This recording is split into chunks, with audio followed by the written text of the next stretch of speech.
सीताराम। रामचरितमानस मास पारायण 16वां विश्राम आज आप सुनेंगे। हे सुमुखी, कहो तो अपनी सुंदरता से करोड़ों कामदेवों को लजाने वाले ये तुम्हारे कौन है। उनकी ऐसी प्रेमयी सुंदर वाणी सुनकर सीता जी सुकुचला गई और मन ही मन मुस्कुराई। उत्तम वर्ण वाली सीता जी उनको देखकर पृथ्वी की ओर देखती है। वो दोनों ओर के संकोच से सकुचला रही है, अर्थात न बताने में ग्राम की स्त्रियों का दुख होने का संकोच है और बताने में लज्जा रूप संकोच। हिरण के बच्चे के सदृश नेत्र वाली कोकिल की सी वाणी वाली सीता जी सुकुचलाकर प्रेम सहित वचन बोली। ये वो सहज स्वभाव सुंदर और गोरे शरीर के हैं। उनका नाम लक्ष्मण है। ये मेरे छोटे देवर है। फिर सीता जी ने लज्जावश अपने चंद्रमुख को आंचल से ढककर और प्रियतम की ओर निहार कर बाहें टेढ़ी करके खंजन पक्षी से सुंदर नेत्रों को तिरछा करके सीता जी ने इशारे से उन्हें कहा कि ये श्री रामचंद्र जी मेरे पति है। यह जानकर गांव की सब युवती स्त्रियां इस प्रकार आनंदित हुई मानो कंगालों ने धन की राशियां लूट ली हो। वो अत्यंत प्रेम से सीता जी के पैरों पड़कर बहुत प्रकार से आशीष देती है, शुभ कामना करती है कि जब तक शेष जी के सिर पर पृथ्वी रहे तब तक तुम सदा सुहागिन बनी रहो और पार्वती जी के समान अपने पति की प्यारी हो गए। हे देवी, हम पर कृपा न छोड़ना, बनाए रखना। हम बार बार हाथ जोड़कर विनती करती है, जिसमें भी आप फिर इसी रास्ते लौटे और हमें अपनी दासी जानकर दर्शन दे। सीता जी ने उन सबको प्रेम की प्यासी देखा और मधुर वचन कह कहकर उनका भलीभांति संतोष किया। मानो चांदनी ने कुमुदनियों को खिलाकर पुष्ट कर दिया हो। उसी समय श्री रामचंद्र जी का रुख जानकर लक्ष्मण जी ने कोमल वाणी से लोगों से रास्ता पूछा। यह सुनते ही सीता स्त्री पुरुष दुखी हो गए। उनके शरीर पुलकित हो गए और नेत्रों में वियोग की स्वभावना से प्रेम का जल भर आया। उनका आनंद मिट गया और मन ऐसे उदास हो गए मानो विधाता दी हुई संपत्ति छीने लेता हो।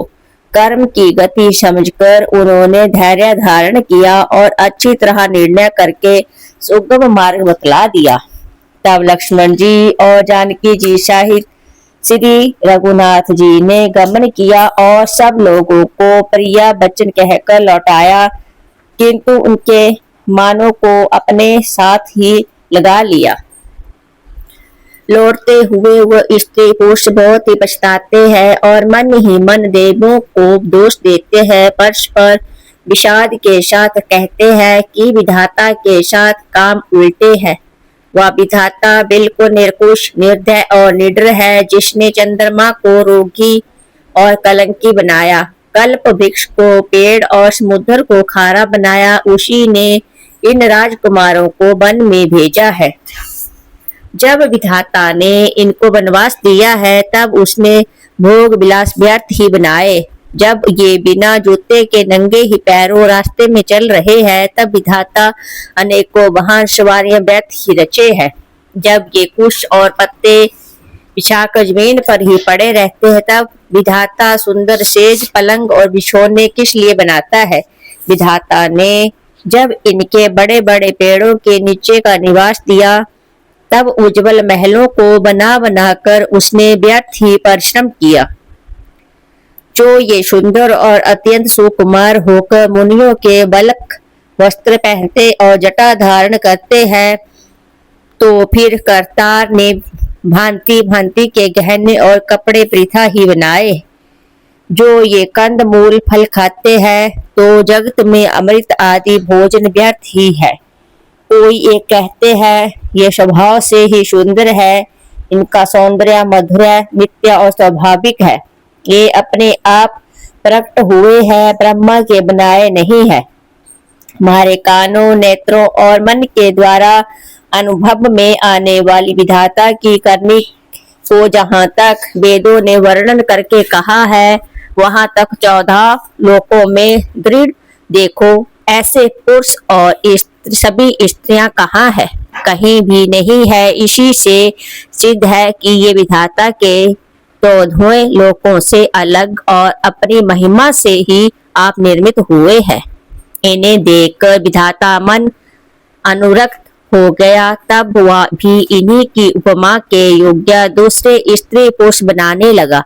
उसने बहुत परिश्रम किया, परंतु कोई उसकी अटक में ही नहीं आए, पूरे नहीं उतरे। इसी ईर्ष्या के मारे उसने इनको जंगल में लाकर छिपा दिया। कोई एक कहते हैं हम बहुत नहीं जानते, हाँ अपने को परम धन्य अवश्य मानते हैं जो इनके दर्शन कर रहे हैं, और हमारी समझ में वो भी बड़े पुण्यवान है जिन्होंने इनको देखा है, जो देख रहे हैं और जो देखेंगे। इस प्रकार प्रिया वचन कहकर सब नेत्रों में जल भर लेते हैं और कहते हैं कि ये अत्यंत सुकुमार शरीर वाले दुर्गम मार्ग में कैसे चलेंगे। स्त्रियां स्नेहवश विकल हो जाती है, मानो संध्या के समय चकवी सो रही हो, दुखी हो रही हो। इनके चरण कमलों को कोमल तथा मार्ग को कठोर जानकर वो व्यवस्थित हृदय से उत्तम वाणी कहती है। इनके कोमल और लाल लाल चरणों को छूते ही पृथ्वी वैसे ही कुचला जाती है जैसे हमारे हृदय कुचला रहे। जगदीश्वर ने यदि इन्हें वनवास ही दिया है तो सारे रास्ते को पुष्पमय क्यों नहीं बना दिया।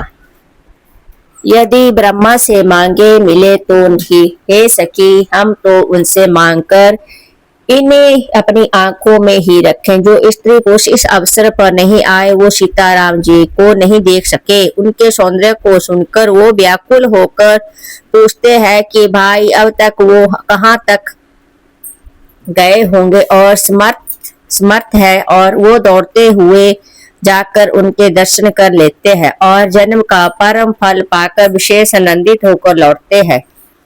गर्भवती प्रसूता आदि अमला स्त्रियां, बच्चे और बूढ़े हाथ मलते और पछताते हैं। इस प्रकार जहाँ जहाँ श्री रामचंद्र जी जाते हैं वहाँ वहाँ लोग प्रेम के वश में हो जाते हैं। सूर्यकुल रूपी कुमुदिनी के प्रफुल्लित करने वाले चंद्रमा स्वरूप श्री रामचंद्र जी के दर्शन का गांव गांव में ऐसा ही आनंद हो रहा है। जो लोग कुछ भी समाचार सुन पाते हैं वो राजा रानी को दोष लगाते हैं। कोई एक कहते हैं कि राजा बहुत ही अच्छे हैं जिन्होंने हमें अपने नेत्रों का लाभ दिया। स्त्री पुरुष सभी आपस में सीधी स्नेह भरी सुंदर बातें कह रहे हैं। कहते हैं वो माता पिता धन्य है जिन्होंने इन्हें जन्म दिया, वह नगर धन्य है जहाँ से ये आए हैं, वह देश पर्वत वन और गांव धन्य है, और वही स्थान धन्य है जहाँ जहाँ ये जाते हैं। ब्रह्मा ने उसी को रचकर सुख पाया है जिसके ये श्री रामचंद्र जी सब प्रकार से स्नेही है। पाथिक रूप श्री राम लक्ष्मण की सुंदर कथा सारे रास्ते और जंगल में छा गई है।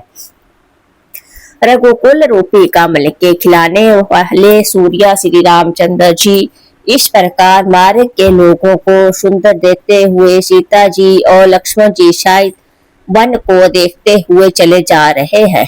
आगे श्री राम जी है, पीछे लक्ष्मण जी सुशोभित है, तपस्वियों के वेश बनाए दोनों बड़ी ही शोभा पा रहे हैं।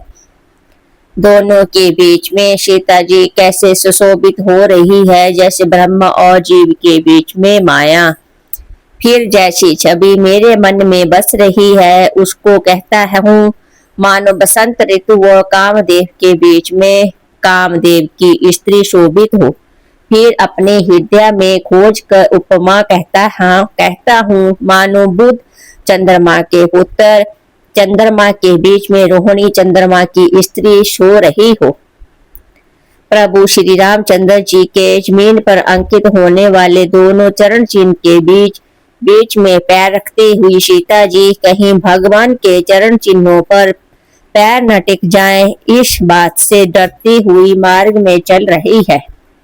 और लक्ष्मण जी मर्यादा की रक्षा के लिए सीता जी और रामचंद्र जी के दोनों के चरण चिन्हों को बजाते हुए उन्हीं दाहिने रखकर रास्ता चल रहे हैं। श्री राम जी, लक्ष्मण जी और सीता जी की सुंदर प्रीति वाणी का विषय नहीं है, अतः वह कैसे कहीं जा सकती है। पक्षी और पशु भी उस छवि को देखकर मगन हो जाते हैं। पार्थिव रूप श्री रामचंद्र जी ने उनके भी चित्त चुरा लिए हैं।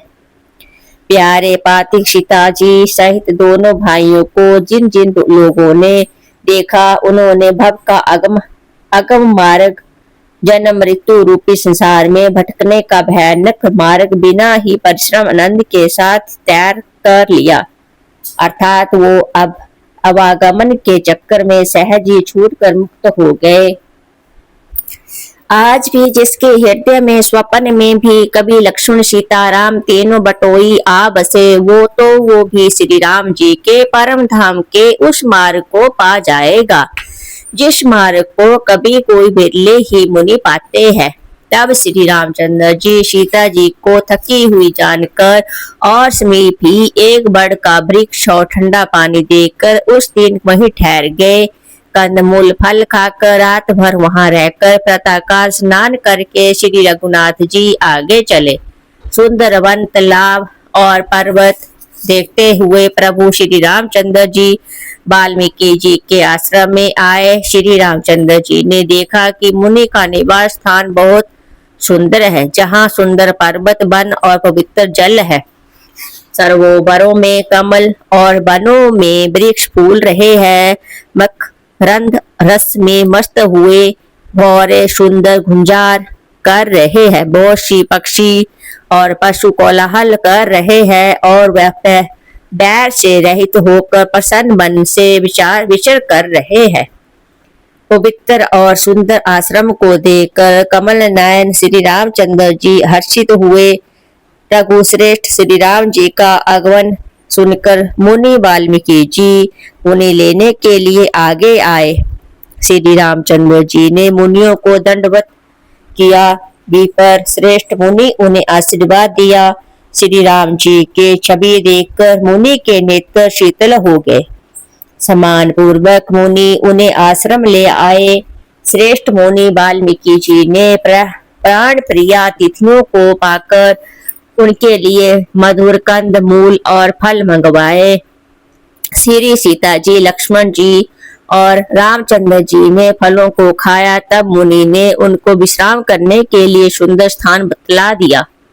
मुनि श्री राम जी के पास बैठे और उनकी मंगल मूर्ति को नेत्रों से देख वाल्मीकि जी के मन में बड़ा भारी आनंद हो रहा है। तब श्री रघुनाथ जी कमल सदृश हाथों को जोड़कर कानों को सुख देने वाले मधुर वचन बोले। हे मुनिनाथ, आप त्रिकालदर्शी है। संपूर्ण विश्व आपके लिए हथेली पर रखे हुए बैर के समान है। प्रभु श्री रामचंद्र जी ने ऐसा कहकर फिर जिस जिस प्रकार से रानी के कई ने वनवास दिया वह सब कथा विस्तार से सुनाइए। और कहा, है प्रभु, पिताजी की आज्ञा का पालन, माता की हित और पत जैसे स्नेही धर्मात्मा, भाई का राजा होना और फिर मुझे आपके दर्शन होना, यह सब मेरे पुण्यों का प्रभाव है। हे मुनिराज, आपके चरणों का दर्शन करने से आज हमारे सब पुण्य सफल हो गए। सारे पुण्यों का फल मिल गया। अब जहाँ आपकी आज्ञा हो और जहाँ कोई भी मुनि उदेग को प्राप्त ना हो, क्योंकि जिनसे मुनि और तपस्वी दुख पाते हैं वो राजा बिना अग्नि ही जलकर भस्म हो जाते हैं। ब्राह्मणों को संतोष सब मंगलों की जड़ है और भूदेव ब्राह्मणों का क्रोध करोड़ों कुलों का भस्म कर देती है। ऐसा हृदय में समझकर वह स्थान बतलाइए जहाँ मैं लक्ष्मण और सीता सहित जाऊं और वहां सुंदर पत्तों और घास की कुटी बनाकर दयालु कुछ समय निवास करूं। श्री सीताराम जी के सहज ही सरल वाणी सुनकर ज्ञानी मुनि वाल्मीकि बोले, धन्य धन्य हे रघुकुल के ध्वज स्वरूप, आप ऐसा क्यों ना कहेंगे। आप सदैव वेद की मर्यादा का पालन करते हैं। हे राम, आप वेद की मर्यादा के रक्षक जगदीश्वर है और जानकी जी आपकी स्वरूप भूता माया है, जो कृपा के भंडार आपकी रुख पाकर जगत का सृजन पालन और संहार करती है। जो 1000 मस्तक वाले सर्पों के स्वामी और पृथ्वी को अपने सिर पर धारण करने वाले हैं, वही चराचर के स्वामी शेष जी लक्ष्मण है। देवताओं के कार्य के लिए आप राजा का शरीर धारण करके दुष्ट राक्षसों की सेना का नाश करने के लिए चले हैं। हे राम, आपका स्वरूप वाणी के अगोचर, बुद्धि से परे, अव्यक्त, अकथनीय और अपार है। वेद निरंतर उसका नीति नीति कहकर वर्णन करते हैं। हे राम, जगत दृश्य है, आपका उसके देखने वाले हैं। आप ब्रह्मा विष्णु शंकर को भी नचाने वाले हैं। जब भी आपके मर्म को नहीं जानते, तब और कौन आपको जानने वाला है। वही आपको जानता है जिसे आप जाना देते हैं, और जानते ही आपका ही स्वरूप बन जाता है। हे रघुनंदन, हे भक्तों के हृदय को शीतल करने वाले चंदन, आपकी ही कृपा से भक्त आपको जान पाते हैं। आपकी देह चित्तानंदमय है। यह प्रकृति जन्य पंच महाभूतों की बनी हुई कर्म बंधन युक्त त्रिदेह विशिष्ट माइक नहीं है, और उत्पत्ति नाश वृद्धि क्षय आदि सब विकारों से रहित है। इस रहस्य को अधिकारी पुरुष ही जानते हैं। आपने देवता और संतों के कार्य के लिए नर शरीर धारण किया है, और प्रकृति के तत्वों से निर्मित देह वाले साधारण राजाओं को हर तरह से कहते और करते हैं। हे राम, आपके चरित्रों को देख और सुनकर मूर्ख लोग तो मोह को प्राप्त होते हैं, और ज्ञानी जन सुखी होते हैं। आप जो कुछ कहते करते हैं वह सब सत्य ही है, क्योंकि जैसा सवांग भरे वैसा ही नाचना भी तो चाहिए। इस समय आप मनुष्य रूप में है, और मनुष्यों चित व्यवहार करना ठीक है। आपने मुझसे पूछा कि मैं कहाँ रहूं, परंतु मैं यह पूछते सुखलाता हूँ कि जहाँ आप ना हो वह स्थान बता दीजिए, तब मैं आपके रहने के लिए स्थान दिखाऊं। मुनि के प्रेम रस से सने हुए वचन सुनकर श्री रामचंद्र जी रहस्य खुल जाने के डर से सुखला कर मन में मुस्कुराए। वाल्मीकि जी हंसकर फिर अमृत रस में डुबोए हुई मीठी वाणी बोले, हे राम जी सुनिए, अब मैं वो स्थान बताता हूँ जहाँ आप सीता जी और लक्ष्मण जी समेत निवास करिए, जिनके कान समुद्र की भांति आपकी सुंदर कथा रूपी अनेकों सुंदर नदियों से निरंतर भरते रहते हैं, परंतु कभी पूरे नहीं होते। उनके हृदय आपके लिए सुंदर घर है, और जिन्होंने अपने नेत्रों का चातक बना रखा है, जो आपके दर्शन रूपी मेघ के लिए सदा ललायित रहते हैं, तथा जो भारी भारी नदियां समुद्रों झीलों का निरादर करते हैं, आपके सौंदर्य के एक बूंद जल से सुखी हो जाते हैं। अर्थात आपके दिव्य सच्चिदानंद स्वरूप किसी एक अंग की जरा सी भी झांकी के सामने स्थूल सूक्ष्म और कारण तीनों जगत के अर्थात पृथ्वी स्वर्ग और ब्रह्मलोक तक के सौंदर्य का तिरस्कार करते हैं। हे रघुनाथ जी, उन लोगों के हृदय रूपी सुखदायी भवनों में आप भाई लक्ष्मण जी और सीता जी सहित निवास कीजिए। आपके यश रूपी निर्मल मनो सरोवर में जिसकी जीभ हंसनी बनी हुई है, आपके गुण समूह रूपी मोतियों को चुपती रहती है। हे राम जी, आप उसके हृदय में बसिए, जिसकी नासिका प्रभु के पवित्र और सुगंधित सुंदर प्रसाद को नित्य आदर के साथ ग्रहण करती है, और जो आपको अर्पण करके भोजन करते हैं और आपके प्रसाद रूप ही वस्त्र भूषण धारण करते हैं। जिसके मस्तक देवता गुरु और ब्राह्मणों को देकर बड़ी नम्रता के साथ प्रेम सहित झुक जाते हैं। जिनके हाथ नित्य श्री रामचंद्र जी के चरणों की पूजा करते हैं और जिनके हृदय में श्री राम जी का ही भरोसा है, दूसरा नहीं, तथा जिसके चरण श्री रामचंद्र जी के तीर्थों में चलकर जाते हैं।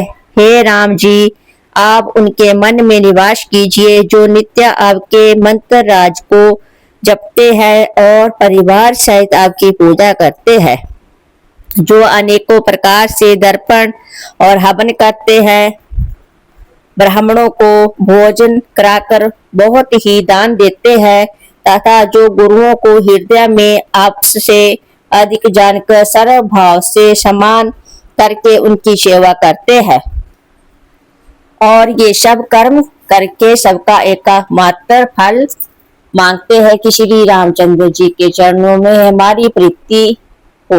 उन लोगों के मन रूपी मंदिरों में सीता जी और रघुकुल को आनंद करने वाले आप दोनों बसिए, जिनके ना तो काम क्रोध मद अभिमान और मोह है, ना लोभ है, ना क्षोभ है, ना राग है, ना देश है, ना कपट दप्त और माया ही है।